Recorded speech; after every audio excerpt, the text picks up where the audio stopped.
Acid ক্ষার সম্পর্কিত মতবাদ আছে তিনটা। এক নম্বর যে মতবাদ সেটা হচ্ছে আরহেনিয়াসের মতবাদ। মনে পড়ে? জি ভাইয়া। আরহেনিয়াসের মতবাদ,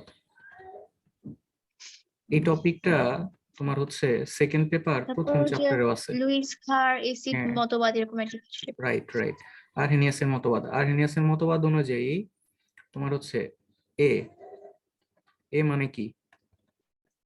এ মানে হচ্ছে অ্যাসিড। এসিড।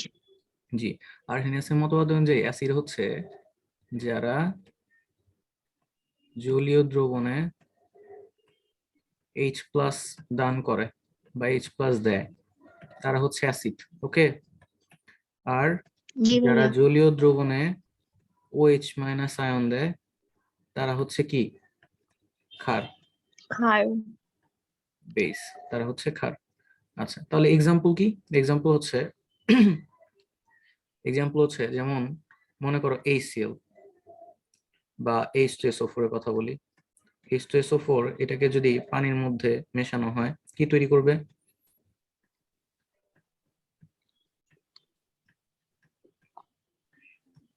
বুঝতে পারছি, দুইটা H+ তৈরি করবে, রাইট?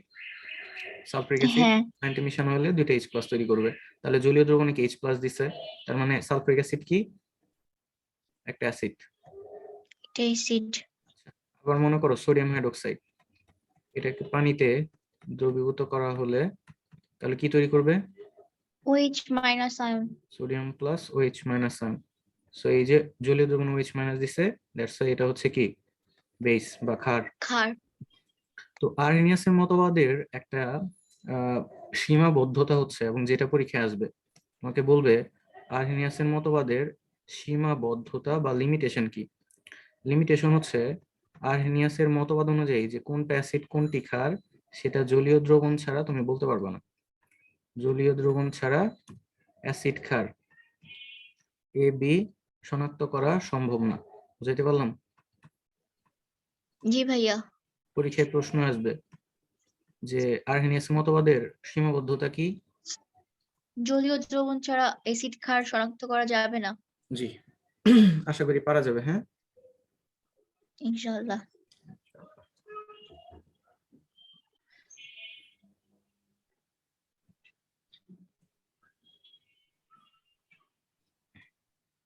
নেক্সট নেক্সট 2 নম্বর যে মতবাদ, এই মতবাদটা হচ্ছে খুবই ইম্পর্টেন্ট একটা মতবাদ। সেটা হচ্ছে ব্রনস্টেড লাউরির প্রোটনীয় মতবাদ। ব্রনস্টেড, তোমাকে প্রশ্ন করতে পারে ব্রনস্টেড লাউরির কি মতবাদ? প্রোটন মতবাদ। প্রোটনীয় মতবাদ। ব্রনস্টেড বলতেছে যে অ্যাসিড হচ্ছে তারা যারা প্রোটন দান করে, যারা প্রোটন দান করে। প্রোটন দান করে। প্রোটন মানে হচ্ছে কি H+। হ্যাঁ। আর বেস কারা? বেস হচ্ছে যারা প্রোটন গ্রহণ করে, অর্থাৎ H+ গ্রহণ করে। বুঝাইতে পারলাম? যেহেতু জি এখানে ভাইয়া। এই যে H+, প্রোটন, প্রোটন দেয়া নেয়া হচ্ছে, দান এবং গ্রহণ হচ্ছে শুধু প্রোটন দিয়েই অ্যাসিড ক্ষার শনাক্ত করা হচ্ছে, তাই এটাকে প্রোটনীয় মতবাদ বলে। বুঝতে পারছি?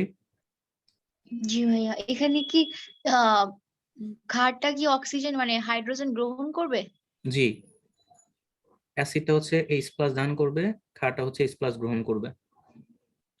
কিন্তু ক্ষার তো মানে ওএইচ মাইনাস আয়ন ত্যাগ করে না, তাহলে ও তো এই, ওএইচ মাইনাস গ্রহণ করার কথা। আবার বলো, তুমি কি বলতেছো আবার বলো। ক্ষার তো ওএইচ মাইনাস আয়ন মানে ত্যাগ করে না, জি, তাহলে ও এইচ প্লাস কেন গ্রহণ করবে? আচ্ছা, OH- আর H+ কি সেম জিনিস? OH- হচ্ছে নেগেটিভ আর H+ হচ্ছে পজিটিভ না? তো নেগেটিভ জিনিস হ্যাঁ। যদি ত্যাগ করে তাহলে গ্রহণ করবে কি? পজিটিভ জিনিস। হুম। বুঝতে পারছো? ও গ্রহণের ক্ষেত্রে আর হ্যাঁ, এসিড দান করবে। জি জি, এই যে দেখো বেস তো OH তো দান করে, দেয়, দান করে। আর OH এর ব্যাপারটা হচ্ছে আরহেনিয়াসের মতবাদে ছিল। ব্রনস্টেড লাউরি থেকে কি বলতে জানো? ব্রনস্টেড লাউরি বলতেছে যারা H+ দান করবে তারাই অ্যাসিড, আর যারা H+ গ্রহণ করবে তারা হচ্ছে বেস। আর এখান থেকে মনে রাখবা বেস হ্যাঁ। মানে এইখানে এটা ক্ষারও হইতে পারে ক্ষারক হইতে পারে, আমরা তো জানি। ক্ষার আর ক্ষারকের মধ্যে ডিফারেন্স জানো? সকল ক্ষারই ক্ষারক, কিন্তু সকল হ্যাঁ, কি জানি একটা ছিল এরকম। Right right. অ্যালকালি মানে বেসিক্যালি অ্যালকালি মানে হচ্ছে ক্ষার, বুঝছো? আর বেজ মানে হচ্ছে আসলে ক্ষারক। কিন্তু এই হ্যাঁ ক্ষারগুলো হচ্ছে পানিতে দ্রবীভূত হয় এবং দ্রবীভূত হয়ে ক্ষার তৈরি করে, মানে ওএইচ থাকে ক্ষারগুলাতে। কিন্তু এই ক্ষারকগুলাতে ওএইচ থাকে না, বুঝাইতে পারলাম? জি ভাইয়া। আচ্ছা, আরেকটা ব্যাপার হচ্ছে এই যে অ্যালকালি গুলাও তোমার হচ্ছে অ্যাসিডের সাথে বিক্রিয়া করে, বেস গুলাও তোমার অ্যাসিডের সাথে বিক্রিয়া করে। তার মানে দুইটাই অ্যাসিডের সাথে বিক্রিয়া করে, কিন্তু অ্যালকালি গুলাতে হচ্ছে ওএইচ থাকে, বেস গুলাতে ওএইচ থাকে না। ক্লিয়ার? জি ভাইয়া। আচ্ছা, তাহলে ব্রনস্টেড লাউরি কি বলতেছে? অ্যাসিড কারা? যারা যারা প্রোটন দান করে, রাইট। আর আর বেস বা ক্ষারক, বেস বা ক্ষারক কারা? তারা হচ্ছে প্রোটন গ্রহণ করে। Very good. সো আমরা একটা এক্সাম্পল দেখি। ধরো এখানে আছে হচ্ছে HCl, এর সাথে তোমার হচ্ছে NH3 বিক্রিয়া করলো। বিক্রিয়ার পরে কি তৈরি করবে বলো তো? H H plus CL minus. মাইর দিব, মাইর। এটা পানি বিক্রিয়া আছে তো? করে হুম। H2O। এখানে H2O, এখানে অক্সিজেন আছে এই বিক্রিয়ায়। ও নাই। এখন তাহলে একটু খেয়াল করো, এরকম কি হয়? NH4 plus. Right right right. এখানে তৈরি হবে হচ্ছে NH4 plus NH4 CL plus, minus. Very good, Cl minus. তার মানে হচ্ছে এখানে একটা লবণ তৈরি করবে, অ্যামোনিয়াম ক্লোরাইড, তাই না? হ্যাঁ। তো এটাকে ভেঙে লিখলে অ্যামোনিয়াম প্লাস Cl মাইনাস, এটাই তো তৈরি করবে। এখন দেখো তো এখানে যে বেসিক্যালি এই জায়গাটাতে কি হয়, এটা যদি আমরা একটু খেয়াল করে দেখি যে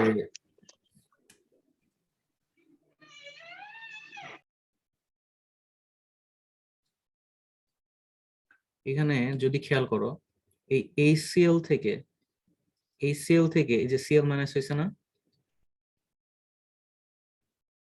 জি ভাইয়া। আর এই অ্যামোনিয়া থেকে অ্যামোনিয়াম প্লাস হয়েছে না, হ্যাঁ। তাহলে HCl থেকে Cl মাইনাস হওয়ার জন্য কি হয়েছে? HCl একটা H প্লাস বা প্রোটন ত্যাগ করছে, রাইট? হুম।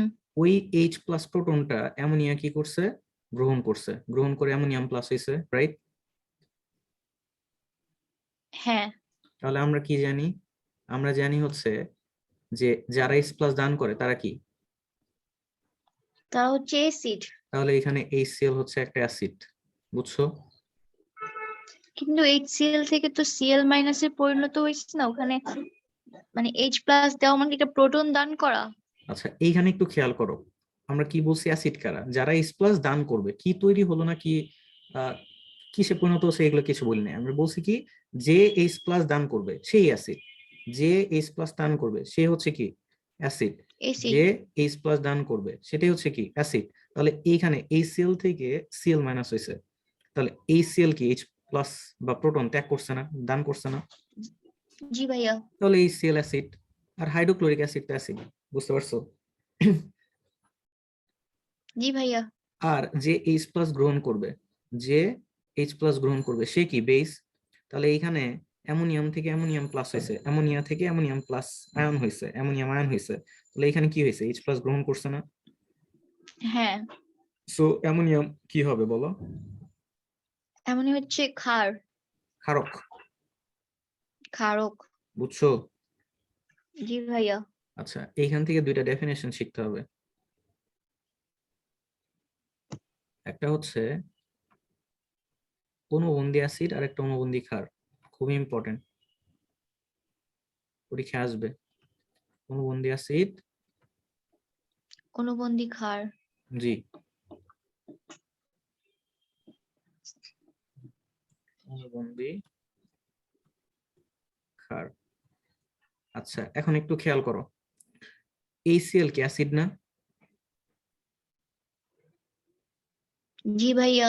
আচ্ছা, HCl অ্যাসিড কেন? অ্যাসিড কারণ হচ্ছে HCl H প্লাস ত্যাগ করে, ত্যাগ করে Cl মাইনাস হয়, রাইট? হুম। তাহলে একটু ভালো করে শুনবা, মনোযোগ দাও।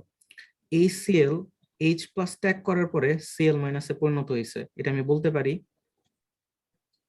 হ্যাঁ। তাহলে HCl H প্লাস ত্যাগ করার পরে Cl মাইনাসে পরিণত হয়েছে। HCl যদি অ্যাসিড হয় তাহলে HCl মাইনাসটা হচ্ছে, এটা হচ্ছে অনুবন্ধী ক্ষারক। খেয়াল করো, HCl যদি অ্যাসিড হয়, H প্লাস ত্যাগ করার পরে যেটাতে পরিণত হবে সেটা হবে ক্ষারক। বুঝাইতে পারলাম? জি ভাইয়া। আবার অ্যামোনিয়া কি ক্ষারক না? হ্যাঁ। আচ্ছা, ক্ষারক H প্লাস গ্রহণ করছে, গ্রহণ করার পরে কিসে পরিণত হয়েছে? Ammonium ion. হুম। এটা হবে অ্যাসিড। বুঝছো? জি ভাইয়া বুঝছি। আচ্ছা, তাহলে একটু খেয়াল করো, এখান থেকে আমি ডেফিনিশন দিব, ভালো করে বোঝো।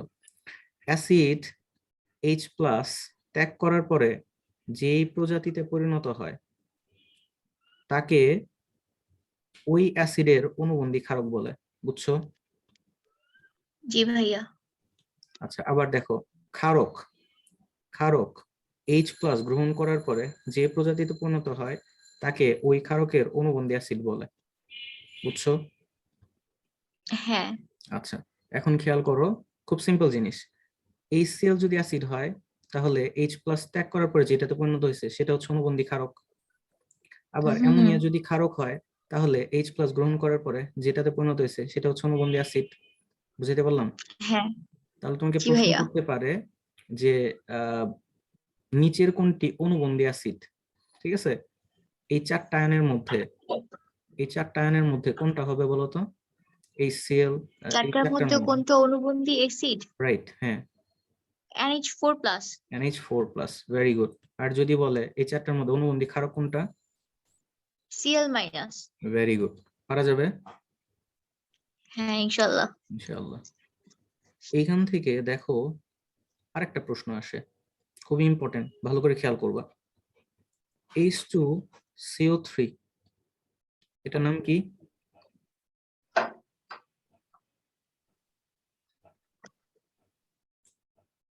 H2CO3 কার্বনিক অ্যাসিড, নাম কি?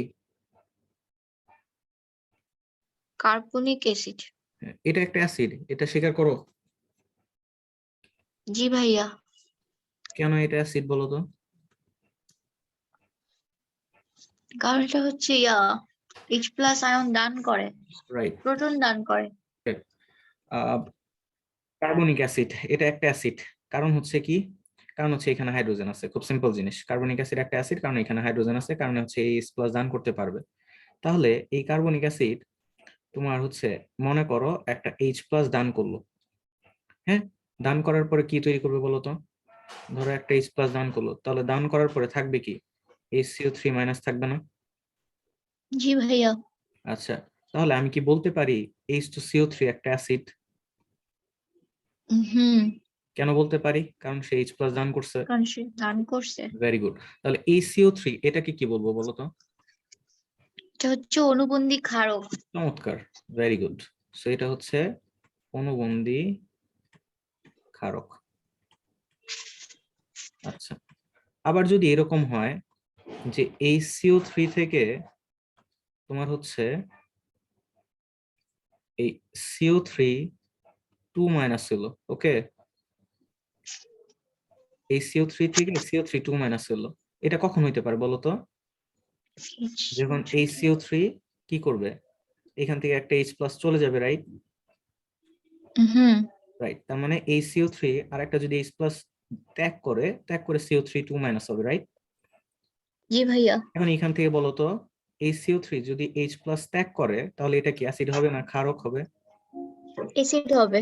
রাইট, তার মানে আমি বলতে পারি এই CO3 হচ্ছে একটা অ্যাসিড, রাইট? তাহলে CO3 হ্যাঁ, 2 মাইনাস কি হবে? অনুবন্ধী ক্ষারক। Very good.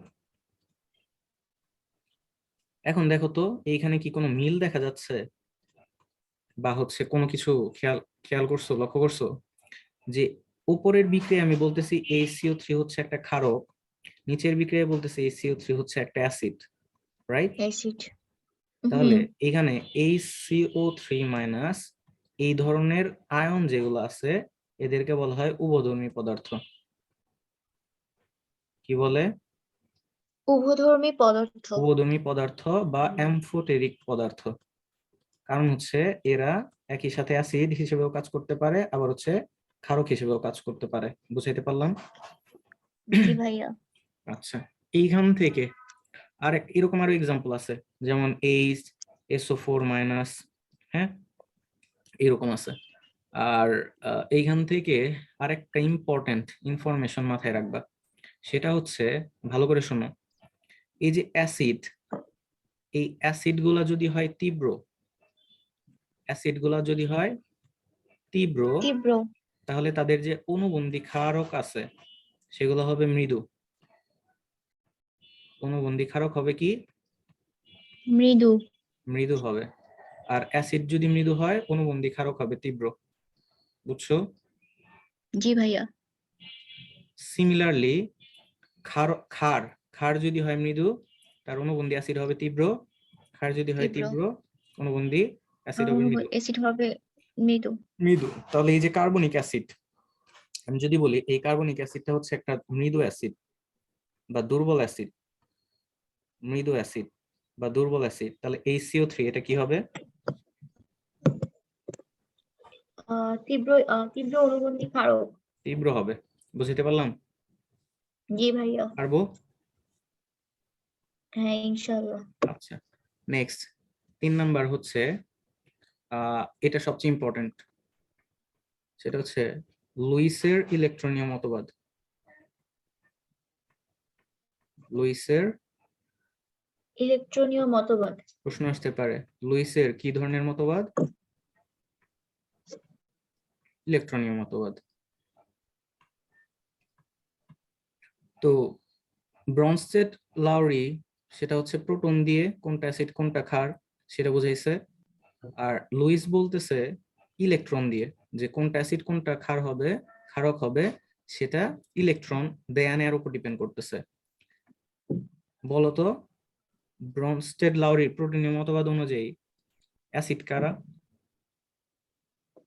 যারা ইচ্ছে প্রোটন দান করে। Very good.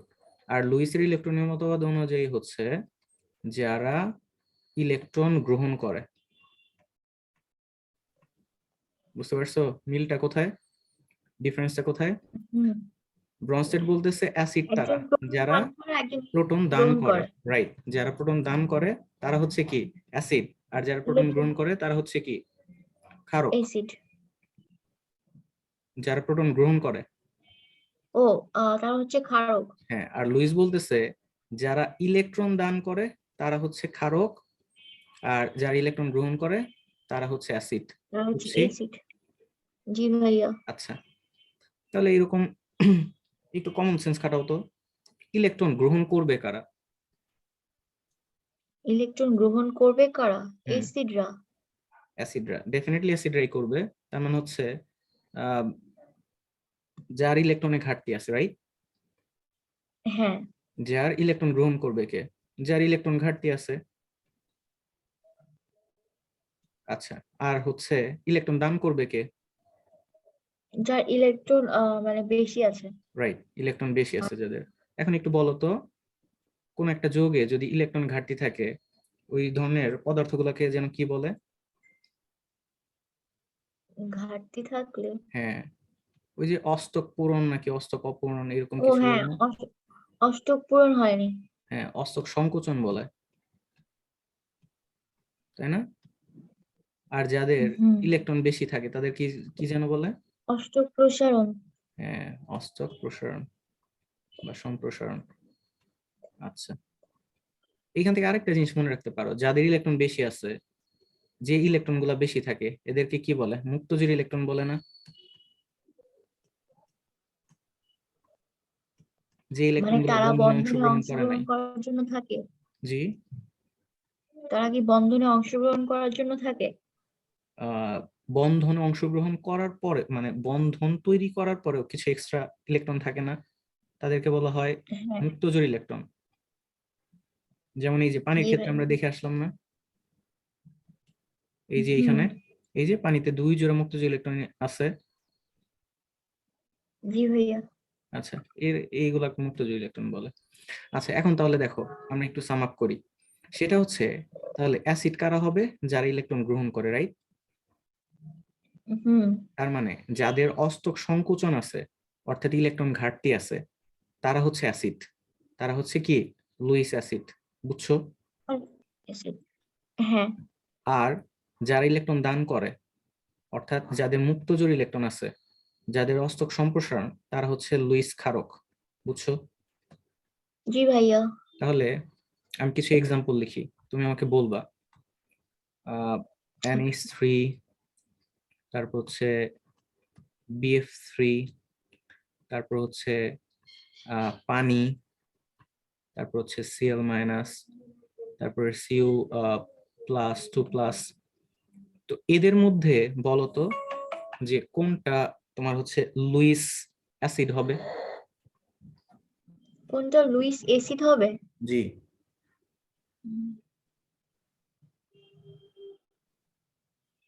H2O Luis acid, electron গ্রহণ করে। বলো কোনটা। আচ্ছা বলো আমাকে এটা বলো। CO2 প্লাস, ওয়েট, না Cl যেহেতু মাইনাস। পানি বলছো, এই যে পানি, এই পানিটা কি হবে, লুইস অ্যাসিড নাকি লুইস ক্ষারক বলো? পানি ইলেকট্রন দান করে লুইস ক্ষারক। শিওর তুমি? ও তো দিয়ে দেয় ইলেকট্রনটা, শিওর? প্রোটন দেয়। আচ্ছা আমি তো প্রোটন, এইখানে প্রোটনের আলাপ করছি, লুইসের ইলেকট্রনের মতবাদে কি যেটা একবারও লুইস, প্রোটন উল্লেখ করছি? না। বলো, যে আলোচনা করছি তার মধ্যে থেকে বলো এটা হচ্ছে কি লুইস ক্ষারক। উত্তর হইছে এটা লুইস ক্ষারক, কিন্তু হুম, কেন বলো? কারণ ও ইলেকট্রন করে, দান করে দেয়। ইলেকট্রন দান করে? শিওর তুমি? কেন ইলেকট্রন দান করে বলো? ও ইলেকট্রন যদি দান করবে প্রোটন কি? গ্রহণ করে তাহলে ইলেকট্রন দান করবে। রাইট। এই যে দেখো দেখো এখানে একটা কথা লিখছিলাম, ভালো করে খেয়াল করো তো। ইলেকট্রন, যাদের হ্যাঁ। মুক্ত জোড় ইলেকট্রন আছে তারা হচ্ছে লুইস ক্ষারক। তাহলে জি পানিতে কি ভাইয়া। মুক্ত জোড় ইলেকট্রন আছে? হ্যাঁ, কয় জোড়া? 2 জোড়া। 2 জোড়া মুক্ত জোড় ইলেকট্রন আছে, এন্ড দ্যাটস ওয়াই এটা হচ্ছে লুইস ক্ষারক। বুঝাইতে পারলাম? জি ভাইয়া। আচ্ছা এরপর হচ্ছে অ্যামোনিয়া। অ্যামোনিয়া এটা কি লুইস ক্ষারক না লুইস অ্যাসিড বলো?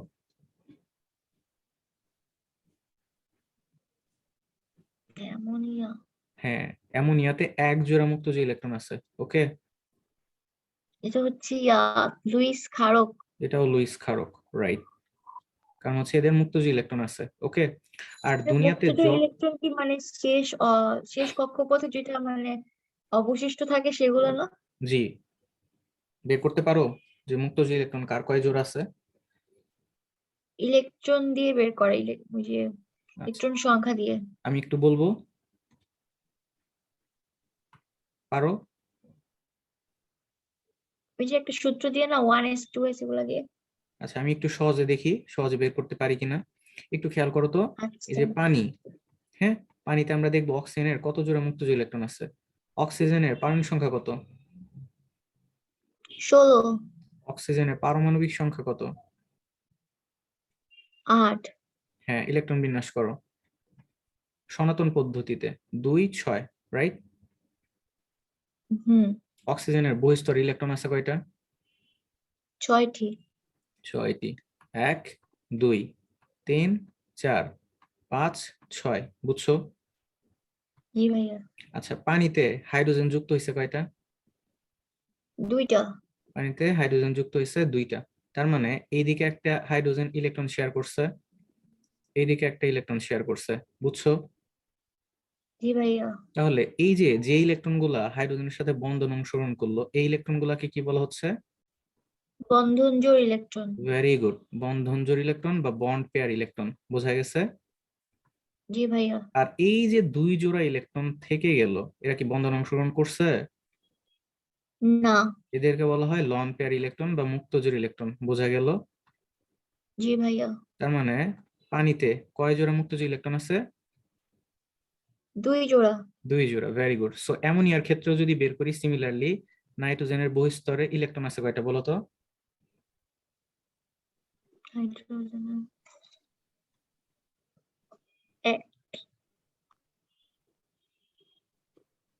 নাইট্রোজেনের বহিস্তরে 5টি। ইলেকট্রন আছে কয়টা? 5টি, রাইট, কারণ পারমাণবিক সংখ্যা হচ্ছে 7, সো 2 5, তাহলে 1 2 3 4 5। অ্যামোনিয়াতে হাইড্রোজেন যুক্ত হয়েছে কয়টা? 3টা। তার মানে এইদিকে একটা হাইড্রোজেন যুক্ত হবে, এইখানে একটা হাইড্রোজেন যুক্ত হলো, এইখানে একটা হাইড্রোজেন যুক্ত হলো, এইখানে একটা হাইড্রোজেন যুক্ত হলো। তাহলে অ্যামোনিয়াতে বন্ধন জোড় ইলেকট্রন কয়টা? বন্ধন জোড় ইলেকট্রন বা বন্ড পেয়ার ইলেকট্রন? 3টা। রাইট, 3 জোড়া। আর লন পেয়ার হ্যাঁ, ইলেকট্রন 3 কয় জোড়া। জোড়া? 1 জোড়া। 1 জোড়া। সো এই যে অ্যামোনিয়াতে 1 জোড়া মুক্তজোড় ইলেকট্রন আছে, তার মানে মুক্তজোড় ইলেকট্রন যাদের আছে তারা হচ্ছে কি? লুইস ক্ষারক। বুঝছি? জি ভাইয়া।